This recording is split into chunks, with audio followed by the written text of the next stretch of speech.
ওয়াল জারি যিল কুরবা ওয়াল জারিল জুনুবি, প্রতিবেশীর অধিকার সম্পর্কে আল্লাহ এখানে বলছেন যে তোমরা প্রতিবেশীর অধিকার যেটা আছে, হক যেটা আছে, সেটা তোমরা আদায় করো। এখন প্রতিবেশীর অধিকার আমার উপরে কি আছে এই বিষয়ে আমরা একটু শুনবো। আগে আসুন হাদিস থেকে শুনি নবী করিম সাল্লাল্লাহু আলাইহি ওয়াসাল্লাম এই প্রতিবেশীর অধিকার সম্পর্কে কি বলেছেন। বিশ্বনবী জনাবে মুহাম্মদুর রাসূলুল্লাহ সাল্লাল্লাহু আলাইহি ওয়াসাল্লামের একটি হাদিস, এই হাদিসটি বুখারী শরীফের 5669 নম্বর হাদিস।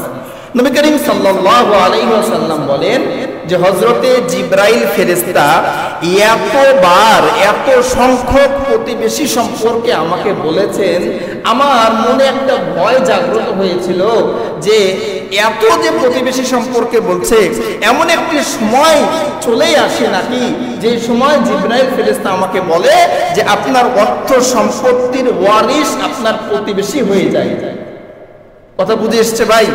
মানে নবীজির আশঙ্কা এটা যে জিবরাইল ফেরেশতা আল্লাহর মাধ্যমে প্রতিবেশীর হক সম্পর্কে এতবার বলেছেন যে শেষ পর্যায়ে নবীজি এসে আশঙ্কিত হয়েছেন, ভয় পেয়েছেন যে আল্লাহ কি এই কথাই বলে বসেন যে আমার অর্থ সম্পত্তির উপরে আমার প্রতিবেশীরও ওয়ারিস আল্লাহ বানিয়ে দেন নাকি, মানে এতবার বলেছেন।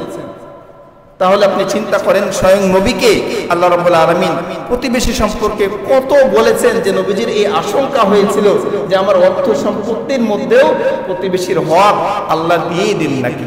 তাহলে এটা ছোট কোনো বিষয় না, অনেক বড় বিষয় এই প্রতিবেশীর অধিকার।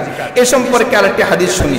নবী করিম সাল্লাল্লাহু আলাইহি সাল্লাম এই বুখারী শরীফের হাদিস 4890 নম্বর হাদিস। এই হাদিসটির মাধ্যমে নবী করিম সাল্লাল্লাহু আলাইহি সাল্লাম বলেন যে তোমরা যদি আল্লাহর উপরে এবং পরকালে ইয়াকিন তোমরা যদি রাখো, পরকাল এবং আল্লাহর উপরে তোমাদের যদি বিশ্বাস থাকে, তবে তোমরা প্রতিবেশীর অধিকার নষ্ট করো না, প্রতিবেশীর সঙ্গে খারাপ করো না, তাদের অনিষ্ট করো না, তাদের ক্ষতি হয় এরকম কোন কাজ তোমরা করো না, যদি তোমরা আল্লাহ এবং পরকালকে বিশ্বাস করো।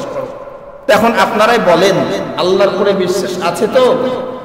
মুসলমান কথা বলেন না, মুসলমান বলেন আল্লাহর উপরে বিশ্বাস আছে না আমাদের, যে আল্লাহ একজন আছেন, পরকালের পুরো বিশ্বাস আমাদের আছে যে মৃত্যুর পরে আরেকটা জীবন আসছে। তাহলে আমাদের জন্য, আমাদের যদি এই কথার উপরে বিশ্বাস থাকে, আমাদের জন্য আল্লাহ বললেন যে তোমার দ্বারা তোমার প্রতিবেশী যেন কোনো অনিষ্ট না হয়, কোনো খারাপই যেন না হয়। তা আমরা যেহেতু আল্লাহকে বিশ্বাস করি, পরকালকেও বিশ্বাস করি, আমাদের জন্য এখান থেকে শিক্ষা যে আমার দ্বারা আমার প্রতিবেশী যেন কোনো কষ্ট না পায়, আমার হাতের দ্বারা, আমার কথার দ্বারা, আমার ব্যবহারের দ্বারা আমার প্রতিবেশী যেন কোনো ক্ষতি সাধন না হয়, কোনো কষ্ট যেন তারা না পায় ইনশাআল্লাহ। এরপরে আরেকটি হাদিস শুনি। এই হাদিসটি বুখারী শরীফের 5677 নম্বর হাদিস।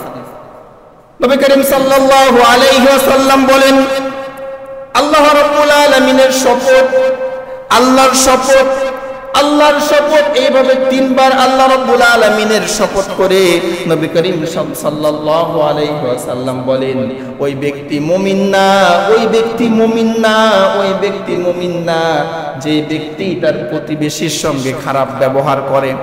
তিনবার আল্লাহর শপথ করে নবীজি বলেছেন যে ওই ব্যক্তি মুমিন হতে পারে না যে ব্যক্তি তার প্রতিবেশীর ক্ষতি করে, অনিষ্ট করে, প্রতিবেশীর সঙ্গে ভালো ব্যবহার করে না, সে ব্যক্তি কখনো মুমিন হতে পারে না। তাহলে মুমিন যদি আপনি না হন তাহলে কি হবেন? মুনাফিক হবেন। আর মুনাফিকের স্থান জাহান্নামের তলদেশে। আল্লাহ বলছেন ইন্নাল মুনাফিকিনা ফি দারকিল আসফালি মিনান নার, মুনাফিকের জায়গা হবে জাহান্নামের তলদেশে, একেবারে নিচে। সম্মানিত ভাইরা, এজন্য আমরা সকলেই চাই যে মুমিন অবস্থায় যেন আমার মৃত্যুবরণ হয়। নবীজি তিনবার শপথ করেছেন, খুব সাবধান বাণী ভাই। একটা কথার যখন আপনি বেশি মূল্যায়ন বোঝাতে চাইবেন তখন কি একাধিকবার আমরা কথাটা ব্যবহার করি। নবীজি এই কথার মূল্যায়ন বোঝাতে যে তিনবার শপথ করে বলেছেন ওই ব্যক্তি মুমিন না যে ব্যক্তির অনিষ্ট থেকে তার প্রতিবেশী বেঁচে থাকে না। এজন্য আমরা অবশ্যই এই বিষয়টা খেয়াল রাখবো। আরেকটি হাদিস শুনি। একজন সাহাবী এসে নবী করিম সাল্লাল্লাহু আলাইহি ওয়াসাল্লামকে বলেন, ইয়া রাসূলুল্লাহ, ইয়া হাবিবাল্লাহ, আমাদের মধ্যে একজন মানুষ আছে যে ব্যক্তি সুন্দর করে নামাজ আদায় করে, ভালো নামাজি, নামাজ আদায় করে, পাশাপাশি রমজান মাসে রোজা রাখে, নফল রোজা রাখে, দ্বীনের সকল হুকুম আহকামগুলো সে মান্য করে, কিন্তু নবী গো তার দ্বারা তার প্রতিবেশী হেফাজতেই থাকে না, প্রতিবেশীর হক সে আদায় করে না, প্রতিবেশীর অনিষ্ট করে, প্রতিবেশীর খারাপ করে, প্রতিবেশীর ক্ষতি সাধন করে। নবী করিম সাল্লাল্লাহু আলাইহি ওয়াসাল্লাম বলেন, সাহাবীরা রে তোমরা শুনে রাখো, তার নামাজ, তার রোজা, তার ইসলাম তাকে জান্নাতে নিয়ে যেতে পারবে না, ওই ব্যক্তির ঠিকানা হবে জাহান্নামে, জান্নাতে সে যেতে পারবে না। তার নামাজ দিয়ে, তার রোজা দিয়ে সে জান্নাতে যেতে পারবে না, তার দ্বারা তার প্রতিবেশী যদি ক্ষতি হয়। এজন্য ভাইরা আমার, শুধু নামাজ, রোজা, হজ, যাকাত করেই আপনি জান্নাতে যাবেন, এর মাধ্যমে জান্নাত পাওয়া যাবে না। প্রতিবেশীর যে অধিকার আছে, হক আছে, এই বিষয়টা অবশ্যই আপনার জানা লাগবে এবং এই বিষয়টা অবশ্যই মানা লাগবে। দেখেন এখানে একটা কথা, আমাদের ধর্মটা কত সুন্দর ধর্ম। আজকে এই বর্তমান সময়ে বাংলাদেশের কিছু মিডিয়া এবং আমাদের পার্শ্ববর্তী যে ইন্ডিয়া আছে তাদের কিছু মিডিয়া অপপ্রচার চালাচ্ছে যে সংখ্যালঘুদের উপরে আমাদের নির্যাতন আমরা করি, তাদের ঘর বাড়িতে আগুন দিই, তাদের উপাসনালয় আমরা পুড়িয়ে দিচ্ছি, এরকম একটা নিউজ তারা করছে, একটা চক্রান্ত চলছে। কিন্তু আমাদের ধর্মটা দেখেন আল্লাহ কত সুন্দর করেছেন। এতক্ষণ যে আলোচনা আপনারা শুনলেন, এর মধ্যে আমার ধর্মের মানুষের কথা, মুসলমানের কথা একবারকে আমি উচ্চারণ করেছি যে মুসলমানের সঙ্গে ভালো ব্যবহার, আমার বাড়ির পাশে যে মুসলমান আছে তার সঙ্গে ভালো ব্যবহার করতে হবে, এমন কোনো কথা শুনেছেন? অনেক কথাই তো শুনলেন। এতগুলো হাদিসের মধ্যে, আল্লাহর কোরআনের আয়াতের মধ্যে আল্লাহ এখন পর্যন্ত বলেন নাই যে তুমি মুসলমানের সঙ্গে ভালো ব্যবহার করো। আল্লাহ বলেছেন, রাসূল বলেছেন প্রতিবেশীর সঙ্গে ভালো ব্যবহার করো, হোক সে হিন্দু, হোক সে খ্রিস্টান, বা হোক সে অন্য ধর্মের মানুষ, এতে কোনো বিষয় না, এটা দেখার কোনো বিষয় না। তোমার প্রতিবেশী কিনা, সে হিন্দু হলে তার সঙ্গে তোমার ভালো ব্যবহার করতে হবে। হিন্দুর বাড়িতেও যদি খাবার না থাকে, তার বাড়িতে তোমাকে খাবার পৌঁছে দিতে হবে। কত সুন্দরভাবে নবীজি বলেছেন, সুবহানাল্লাহ।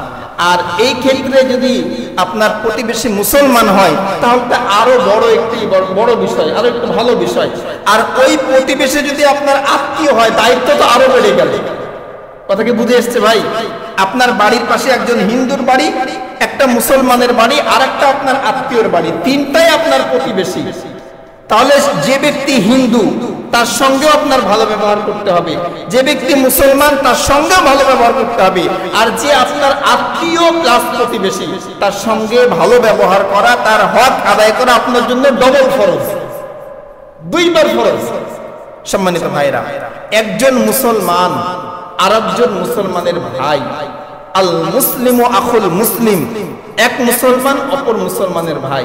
এজন্য আমরা অবশ্যই খেয়াল রাখবো যে আমার দ্বারা কোনো মুসলমান অমুসলমান কেউই যেন আমার দ্বারা কষ্ট না পায়। আমি খেয়ে থাকবো, আমার প্রতিবেশী, আমার বাড়ির পাশের মানুষ না খেয়ে কষ্টে থাকবে, ওই নামাজ আমাকে জান্নাতে নিয়ে যাবে না, ওই ইবাদত আমাকে জান্নাতে নিয়ে যাবে না। আমাদের মধ্যে দেখবেন অনেক মানুষ আছে, অর্থের কারণে, টাকা পয়সা আছে, এজন্য একাধিকবার হজ করে, উমরা করে, বারবার হজে যায়। আপনার করে একবার হজ ফরজ, একবার যদি আপনি হজ করে ফেলেন, দ্বিতীয়বার আপনার জন্য ফরজ না। আপনি ওই অর্থ দিয়ে নফল হজ না করে প্রতিবেশীকে যদি সাহায্য করেন, একটা কর্মসংস্থানের ব্যবস্থা করে দেন, আপনার হজের চেয়ে অনেক এটাতে কাজে আসবে, অনেক ভালো হবে। এটা আপনার জন্য জান্নাতে যাওয়ার অনেক ভালো একটা সুযোগ হয়ে যাবে, রাস্তা হয়ে যাবে।